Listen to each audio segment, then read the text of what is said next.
Every November, across Britain, bonfires blaze, fireworks burst through the night sky, and occasionally straw-stuffed effigies still go up in flames. But behind all the celebration lies a dark story, a tale of treason, faith, torture, and execution. So, whatever happened to Guy Fawkes, the man whose name became synonymous with one of the most famous failed plots in history? Who was the man behind the mask?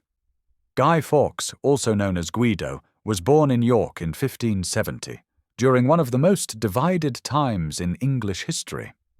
England was officially Protestant, but many families secretly held on to their Catholic faith. After his father died, Fawkes's mother remarried a Catholic, and young Guy converted too. That choice would shape the rest of his life. In Protestant England, being openly Catholic could cost you everything: your freedom, your home, even your life. In the 1590s, he departed for the continent, where he fought for Catholic Spain in the 80 Years' War against Protestant forces in the Netherlands. There, he gained a reputation for his courage, his faith, and crucially, his skill with explosives. And it was those very qualities that would soon draw him into a deadly conspiracy back home.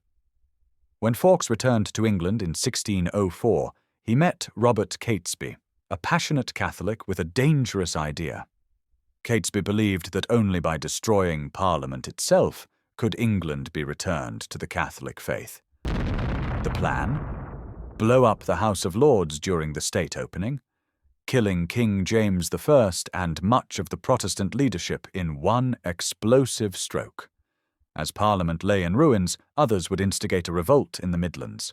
The plan included kidnapping the king's young daughter, Elizabeth Stuart, and crowning her as a Catholic monarch. It became known as the Gunpowder Plot. Fawkes joined the group of conspirators and took on a crucial role. He would guard the gunpowder. 36 barrels of it, hidden beneath Parliament in a cellar the group had rented, more than a ton in total, enough to destroy the building completely. But the plan failed. On the night of November 4th, 1605, authorities acting on an anonymous letter searched the cellars where they found Guy Fawkes, banged to rights, guarding the barrels of gunpowder. He was arrested on the spot. And overnight, Guy Fawkes became the face of the plot, even though others like Catesby were the real masterminds. Fawkes was taken to the Tower of London, where he endured days of interrogation and brutal torture. Eventually he broke, confessing his part in the conspiracy and naming his fellow plotters. His signature on the confession still survives, a shaky scrawl, proof of what the rack had done to him. On January 31st, 1606, Guy Fawkes and several other plotters were executed at Westminster. His punishment was meant to be slow and horrifying, to be hanged, drawn, and quartered.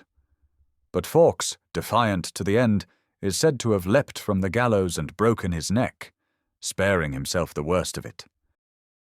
His body was still quartered, and the pieces were sent to the four corners of the kingdom, displayed as a warning to any would-be traitors.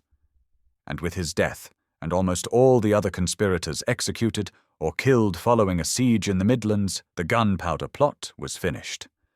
The dream of a Catholic uprising, gone. The government turned the failed plot into a national celebration.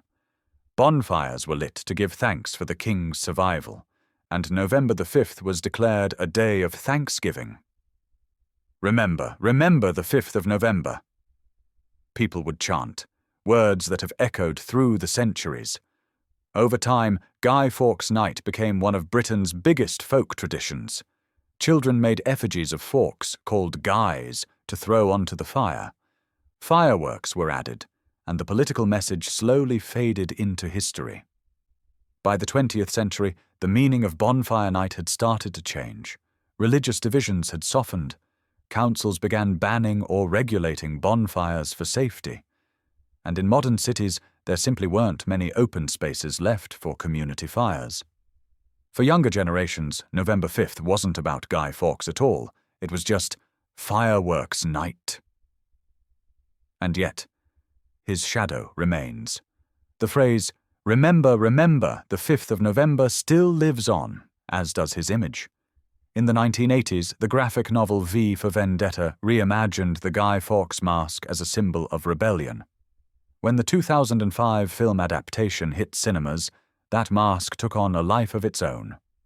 Soon, it was worn by protesters, hackers, and activists around the world, from the anonymous hacktivist group to the Occupy Wall Street movement, a symbol of defiance against oppression. Ironically, the man once branded a traitor became a global icon of resistance. Even our language remembers him.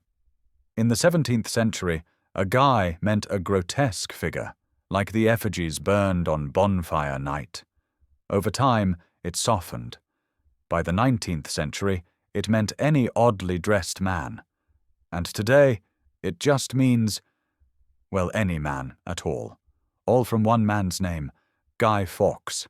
He died more than 400 years ago, but his story never really ended. From devout Catholic to failed revolutionary, from villain to folk hero, and finally to a global symbol of rebellion, Guy Fawkes became far larger than the man himself. Every November, when the bonfires crackle and fireworks light the night, we're not just celebrating the survival of a king. We're remembering how history turns traitors into legends, and legends into icons.